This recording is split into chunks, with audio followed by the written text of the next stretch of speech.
Hello students, welcome back to our channel general studies with Anoop K Verma. हम लोग जो है आईसीआर टेक्नीशियन के एग्ज़ाम के लिए प्रैक्टिस सेट लगा रहे हैं, जिसमें हमने अभी तक 17 सेट्स को कवर कर लिया है। और अभी रिसेंटली मैंने पिछली वीडियो में बताया था कि जो एग्ज़ाम डेट है वो अनाउंस हो गई है। 28 फरवरी से लेकर 4 मार्च के बीच में एग्ज़ाम्स जो है वापस से कंडक्ट किए जा रहे हैं। ठीक है, तो काफ़ी कम टाइम बचा हुआ है और आपको प्रैक्टिस अच्छे से करनी है। ठीक है, तो चलिए शुरू करते हैं आज के पहले क्वेश्चन के साथ। देखिए, पहला क्वेश्चन है हमारा, the partition of Bengal was revoked by the British government in the year. कौन से साल में पार्टीशन ऑफ बंगाल जो है वो कंप्लीट हुआ? देखिए, ये शुरू हुआ था, इनिशियल हुआ था, या के लिए ये प्रपोज किया गया था। प्रपोज किया गया था कब? 1905 के अंदर। ठीक है, और किसने किया था? लॉर्ड कर्जन ने। लॉर्ड कर्जन ने इसको प्रपोज किया था कि भाई बंगाल का डिवीजन किया जाए। ठीक है, बंगाल का डिवीजन करने से क्या मिला? बंगाल का डिवीजन करने से क्या मिला हमें? बिहार बिहार और उड़ीसा। ये दो स्टेट्स हमें अलग मिले। ठीक है, बंगाल का डिवीजन करने से। ठीक, और ये इन्होंने प्रपोज किया था कौन सी डेट को? 16 अक्टूबर 1905 को। ठीक है, ये प्रपोज किया, बट जो प्रॉपरली पार्टीशन हुआ वो किस साल में हुआ? वो हुआ था 1911 के अंदर, और 1911 में 12 दिसंबर को। ठीक है, 12 दिसंबर डेट भी इंपॉर्टेंट है, 12 दिसंबर 1911 को। फिर देखिए, यहाँ पे एक ईयर लिखा हुआ है 1921। 1921 में हड़प्पा जो साइट है, ठीक है, हड़प्पन साइट, उसकी खोज की थी किसने? दयाराम सहानी ने। ठीक है, 1921 में। ठीक है, इस ईयर से मुझे ये डेट याद आ गई, चीज़ याद आ गई, तो मैंने आपको बता दी। The first talkie film of in India, पहली जो बोलने वाली फिल्म थी भारत की, वो कौन सी थी? ये पूछा गया है। तो देखिए, सबसे पहले तो हम ये जानते हैं कि जो फर्स्ट साइलेंट फिल्म थी वो कौन सी थी? राजा हरिश्चंद्र, साइलेंट फिल्म है ना। साइलेंट फिल्म जिसमें आवाज़ नहीं थी, सिर्फ एक्शन आपको देखने को मिलता था। ठीक है,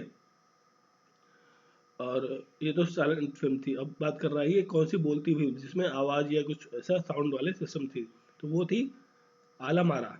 ठीक है, आलम आरा वो ऐसी मूवी थी, और ये कब बनी थी? 1931 के अंदर। और इसके जो प्रोड्यूसर डायरेक्टर थे वो थे अर्देशीर ईरानी। ठीक है, नाम भी इंपॉर्टेंट है। अर्देशीर ईरानी जो थे वो आलम आरा के डायरेक्टर और प्रोड्यूसर दोनों थे। ठीक है, और ये जो आपकी साइलेंट फिल्म है राजा हरिश्चंद्र, ये कब बनी? ये 1913 में बनी थी। ठीक है, चलिए फिर ये देखिए, blue revolution is related to. ठीक है, ब्लू रिवॉल्यूशन जो है वो किससे रिलेटेड है? ये है फिशरी से रिलेटेड, मत्स्य पालन से रिलेटेड संबंधित है ब्लू रिवॉल्यूशन। ठीक है, और भी कई सारे रिवॉल्यूशन होते हैं, जैसे ग्रीन रिवॉल्यूशन, ये किससे? एग्रीकल्चर से रिलेटेड है। ठीक है, एग्रीकल्चर से रिलेटेड, कृषि से संबंधित है। ठीक है, और ग्रीन रिवॉल्यूशन के भारत में जो जनक है वो कौन है? MS स्वामीनाथन। और अगर हम वर्ल्ड वाइड की बात करें तो वो है Norman Norman Borlaug. Norman Borlaug is the father of agriculture green revolution in the world. ठीक है, और इंडिया में MS स्वामीनाथन। ये तो फिर ग्रीन रिवॉल्यूशन हो गया। फिर एक येलो रिवॉल्यूशन होता है। ठीक है, येलो रिवॉल्यूशन किसके लिए होता है? ऑयल सीड्स के लिए, जो तिलहन वाले जो फसलें होती है उनके लिए होता है। फिर एक ब्लैक रिवॉल्यूशन होता है। ब्लैक रिवॉल्यूशन होता है आपका पेट्रोलियम प्रोडक्ट के लिए। ठीक है, फिर आपका होता है रेड रिवॉल्यूशन। ठीक है, रेड रिवॉल्यूशन वो होता है आपका मीट एंड टोमेटोज के लिए, टमाटर के लिए। ठीक है, और इसी तरीके से आपका एग के लिए होता है सिल्वर रिवॉल्यूशन। Silver revolution. ठीक है, इस तरीके से कई सारे रिवॉल्यूशंस हैं जिनकी लिस्ट आपको देखनी पड़ेगी, और इनसे क्वेश्चन अक्सर आते हैं। ठीक है, तो जो ब्लू रिवॉल्यूशन है वो किससे संबंधित है? फिश से। ठीक है, और एक होता है व्हाइट रिवॉल्यूशन, काफ़ी इंपॉर्टेंट है व्हाइट रिवॉल्यूशन। ये होता है आपका मिल्क के लिए या डेयरी प्रोडक्ट के लिए। ठीक है, चलिए फिर देखते हैं next question. India has maximum foreign trade with. देखिए, अब ये जो क्वेश्चन है इसमें थोड़ा सा कॉम्प्लेक्सिटी है। ठीक है, समटाइम्स USA नंबर 1 पर होता है, समटाइम्स चाइना नंबर 1 पर होता है। ठीक है, बट अगर हम इन ऑप्शंस में बात करें तो इन ऑप्शंस में से सबसे ज़्यादा ट्रेड हम USA के साथ करते हैं, इन सभी ऑप्शन में से, मतलब China, Germany, sorry USA, UK, Germany, Japan में। ठीक है, बट अगर तो यहाँ पर चाइना का ऑप्शन होता है, चाइना अगर जो होता है ऑप्शन में, ठीक है, तो इस साल का जो आपका लास्ट ईयर 2021 का जो टर्म गया है उसमें सबसे ज़्यादा ट्रेड हमने चाइना के साथ की है। ठीक है, अगर जो ऑप्शन चाइना होता तो चाइना आपका फर्स्ट प्रेफरेंस रहता है, बट चाइना नहीं है, तो आपका ऑप्शन क्या रहेगा? USA। ठीक है, USA की कैपिटल यूएसए की कैपिटल है वॉशिंगटन डीसी, ठीक है। यूके लंदन, जर्मनी बर्लिन और जापान टोक्यो, टोक्यो, ठीक है।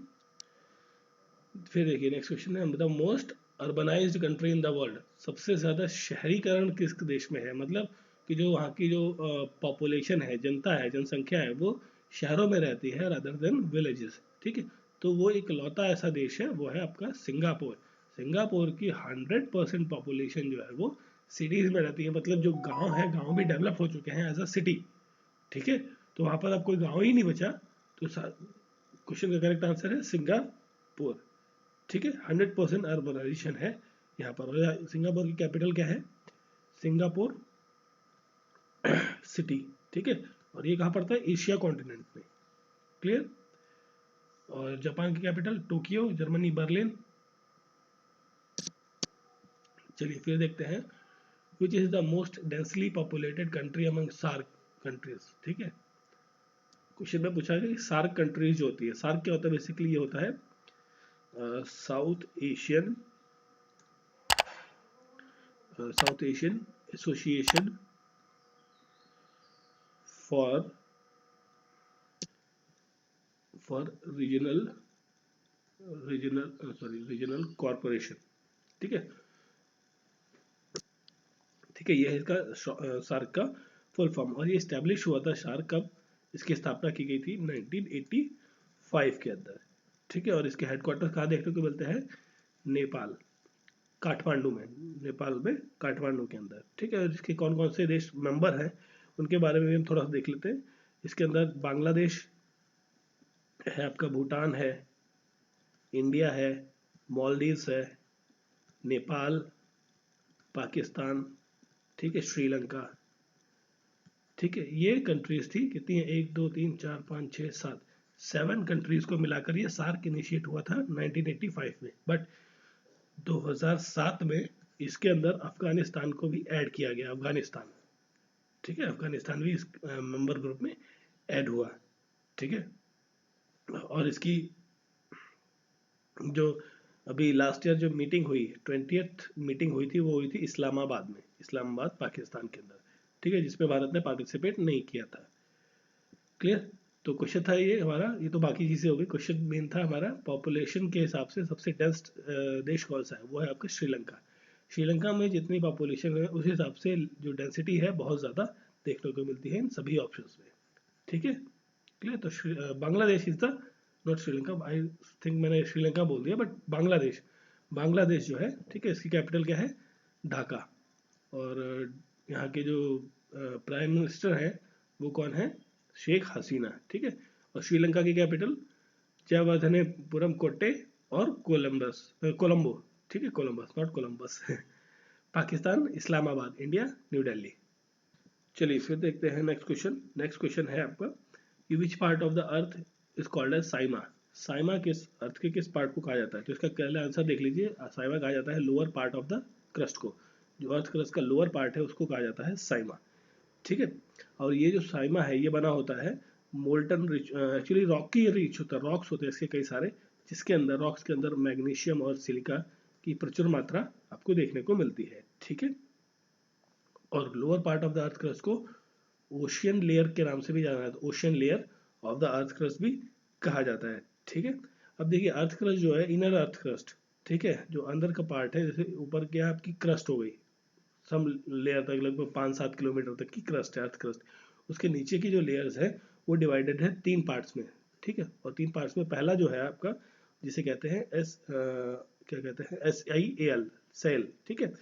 इसमें सिलिका और एल्यूमिनियम इसकी रिचनेस है बहुत ज़्यादा देखने को मिलती है। और इसकी जो डेप्थ है वो 8 से 100 किलोमीटर तक की रहती है, ठीक है। 8 to 100 किलोमीटर डेप्थ तक सेल रहता है, जिसमें सिलिका और एल्यूमिनियम की प्रचुर मात्रा देखने को मिलती है, ठीक है।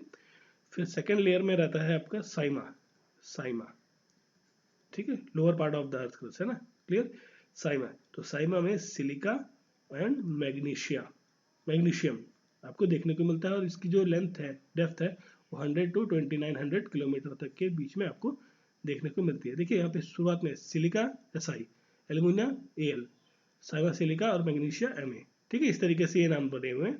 और फिर आपका थर्ड है NIFE, सॉरी हाँ NIFE, ठीक है, नॉट IN, यहाँ पर लिख देता हूँ NIFE, ठीक है, थर्ड पार्ट जो है आपका। तो इसके अंदर निकल और फेरस मटेरियल, मतलब आयरन का मटेरियल, आयरन बेसिकली, फेरस मतलब आयरन और निकल, ये प्रचुर मात्रा में देखने को मिलता है। और ये कहाँ है, इनर मोस्ट पार्ट है, इनर मोस्ट पार्ट है, ये इनर मोस्ट पार्ट है आपको, ठीक है, क्लियर। तो ये 3 लेयर्स हो गई अर्थ क्रस्ट के नीचे वाली पार्ट, ठीक है, जो अर्थ क्रस्ट को मोटा मोटा मेनली डिवाइड किया गया है, क्लियर, ठीक है। तो क्वेश्चन का करेक्ट आंसर तो आपको मिल गया, बट एक और छोटी सी इन्फॉर्मेशन है, वो भी ले लीजिए, जान लेते हैं कि देखिए अर्थ जो है वो डिवाइडेड है 4 मेजर पार्ट्स में। तो 5 to 70 किलोमीटर तक की जो रेंज रहेगी, ठीक है, डेप्थ रेंज बेसिकली, चलिए इसको हम नेक्स्ट क्वेश्चन में कवर करते हैं, इस पार्ट को। चलिए हाँ जी, जो मैं बात कर रहा था वो इस क्वेश्चन में आज कवर हो जाएगा। Thickness of earth crust is about, कितनी है थिकनेस ऑफ अर्थ क्रस्ट, तो सबसे ऊपर की जो लेयर होती है, ठीक है, उसे कहते हैं अर्थ क्रस्ट। इसकी जो डेप्थ होती है, मतलब जो गहराई है, वो है कितनी रहती है, 5 से 70 किलोमीटर इन डेप्थ रहता है, ठीक है, एरिया टू एरिया ये वेरी करता है, 5 से 70 किलोमीटर। उसके बाद जो लेयर आती है, ये वाली तो हो गई 5 से 7, फिर सेकेंड लेयर जो आएगी, सेकेंड लेयर को कहते हैं मेंटल, मेंटल, ठीक है, मेंटल। और इस लेयर की जो विड्थ होती है, ये होती है 2900 किलोमीटर की, 2900 किलोमीटर, ये वाली सबसे बड़ी आपकी रेंज देखने को मिलती है। उसके बाद आता है आउटर कोर, आउटर कोर होता है, फिर आपका इनर कोर होता है, इनर कोर, ठीक है। तो आउटर कोर जो है लगभग ये 2200 किलोमीटर के आसपास की इसकी गहराई रहती है, और ये 1500 किलोमीटर के आसपास की गहराई रहती है इनर कोर, नहीं 1500 नहीं, ये कह लीजिए 1200 से 1500 किलोमीटर की आसपास की इनर कोर की डेप्थ रहती है। बट क्वेश्चन में पूछा गया है अर्थ क्रस्ट की थिकनेस, जो अर्थ क्रस्ट वाले जो टॉप लेयर है, टॉप मोस्ट लेयर है, और इस लेयर को क्या कहते हैं, लिथोस्फेयर भी कहा जाता है, लिथोस्फेयर। लिथो का मतलब होता है सॉलिड, सॉलिड स्फेयर, क्योंकि गोल है तो इसलिए स्फेयर, सॉलिड स्फेयर, ठीक है। देखिए इस रेंज में कौन आ रहा है आपका, 30 किलोमीटर, इस पर्टिकुलर रेंज में फिट हो रही है 30 किलोमीटर की ऑप्शन। तो करेक्ट आंसर क्या हो गया, ऑप्शन नंबर बी, थिकनेस 30 की, ठीक है। चलिए फिर देखिए नेक्स्ट क्वेश्चन है Aral Sea, just a minute, हाँ जी। तो नेक्स्ट क्वेश्चन था हमारा, अरल सी जो है वो कहाँ लोकेटेड है। देखिए ये है अरल सी आपका, अरल सी, यहाँ पर क्या है, कजाकिस्तान, और यहाँ क्या है, उज्बेकिस्तान, है ना। देखिए ऑप्शन क्या हो गया, कजाकिस्तान और उज्बेकिस्तान, ठीक है। तो ऑप्शन नंबर 1 जो है करेक्ट आंसर हो गया। कजाकिस्तान कहाँ है, इसके नॉर्थ में, अरल सी के नॉर्थ में है, नॉर्थ में, और उज्बेकिस्तान इसके साउथ वन पार्ट में देखने को मिलता है, ये वाला जो पार्ट है, दिस इज कॉल्ड अरल सी, ठीक है। और जो कजाकिस्तान है, कजाकिस्तान की जो कैपिटल है वो क्या है, नूर सुल्तान, ठीक है, Nur Sultan is the capital of Kazakhstan. और उज्बेकिस्तान की जो कैपिटल है वो है तनकेंट, तनकेंट, तनकेंट, ठीक है, तनकेंट। और साथ में और भी कुछ कंट्रीज है यहाँ पर, देखिए किर्गिस्तान है आपका, ठीक है, और इधर ये चाइना लगता है, फिर यहाँ पर फिर तुर्कमेनिस्तान, ये सारे जितने भी स्थान वाले एरियाज हैं वो सारे यहीं पर, रशिया, देखिए कजाकिस्तान के ऊपर क्या लग जाता है, फिर रशिया लग जाता है, ये देखिए इधर पर क्या है, कैस्पियन सी, ठीक है, कैस्पियन सागर आपको इन्हीं बाउंड्रीज पे देखने को मिलता है, क्लियर। चलिए फिर देखते हैं नेक्स्ट क्वेश्चन। नेक्स्ट क्वेश्चन है सिपकिला पास, सिपकिला पास जो है वो कहाँ पर लोकेटेड है। सिपकिला पास आपका जो है वो हिमाचल प्रदेश में है, हिमाचल प्रदेश के अंदर, ठीक है। और कुछ और पास के बारे में हम बात कर लेते हैं, जैसे एक होता है नाथुला पास, नाथुला पास, ये कहाँ पर देखने को मिलता है, सिक्किम के अंदर, ठीक है। और ये जो पास है बेसिकली, पास वर्ड, इसको हिंदी में दर्रा कहा जाता है, ठीक है, नाथुला पास सिक्किम में। फिर है जेलेपला, जेलेपला पास जो है ये भी आपको सिक्किम के अंदर देखने को मिलता है, ठीक है। और एक खरदुंगला पास है, खरदुंगला, खरदुंगला पास, ये आपको देखने को मिलता है लेह में, लेह जो आपका लेह लद्दाख वाला एरिया है वहाँ पर।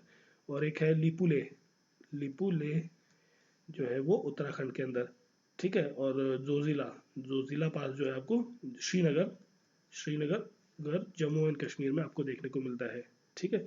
और काफ़ी इंपॉर्टेंट है रोहतांग पास, ये कहाँ देखने को मिलेगा, ये आपको देखने को मिलता है हिमाचल प्रदेश में, और इसी का नया नाम है अटल टनल के नाम से इसे जाना जाता है, अटल टनल, ठीक है। और एक दिहांग पास है, दिहांग पास कहाँ पर होगा?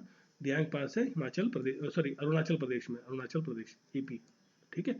और यहाँ पर एक रिवर भी बहती है दिहांग नाम से, ठीक है। और एक पीर पंजाल रेंज या पीर पंजाल पास जो है वो कहाँ पर देखने को मिलता है? जम्मू एंड कश्मीर में। क्लियर?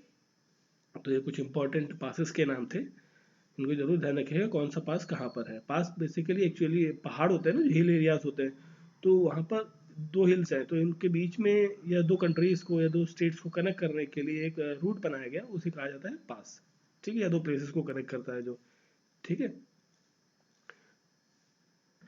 तो ये थे आपके जो सेट 18 है उसके कुछ इंपॉर्टेंट क्वेश्चंस, ठीक है। तो आई होप सो वीडियो आपको अच्छा लगा होगा, तो प्लीज़ लाइक, सब्सक्राइब और बेल आइकन प्रेस करें ताकि नेक्स्ट नोटिफिकेशन भी आपको इजीली मिल जाए, ठीक है। मिलते हैं नेक्स्ट वीडियो में। Thank you for watching.